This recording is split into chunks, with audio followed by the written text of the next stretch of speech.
হাসনাবাদে পরপর 3টি মন্দিরে রাতের অন্ধকারে দুঃসাহসিক চুরি। সিসিটিভি ক্যামেরার ফুটেজ সংগ্রহ করার চেষ্টা চালাচ্ছে পুলিশ।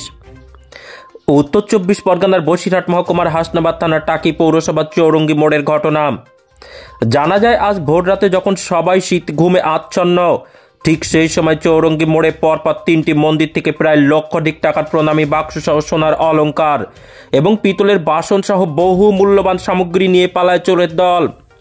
সকালবেলায় পুরোহিত পুজো করতে আসলে দেখেন মন্দিরের দরজা ভাঙা। সঙ্গে সঙ্গে হাসনাবাদ থানায় খবর দিলে হাসনাবাদ থানার পুলিশ আসে এবং মন্দিরে গিয়ে তদন্ত শুরু করেছেন। পুলিশ মন্দিরের পুরোহিতদের জিজ্ঞাসাবাদ শুরু করেছে, পাশাপাশি স্থানীয় বাসিন্দাদের সঙ্গে কথা বলে দুষ্কৃতীদের গতিবিধি জানার চেষ্টা করছে। এলাকায় যেসব সিসিটিভি ক্যামেরা বসানো আছে সেই সব সিসি ক্যামেরা থেকে ফুটেজ সংগ্রহ করার চেষ্টা চালাচ্ছে পুলিশ। এই ঘটনার পর গোটা এলাকা জুড়ে চাঞ্চল্যের পরিবেশ তৈরি হয়েছে।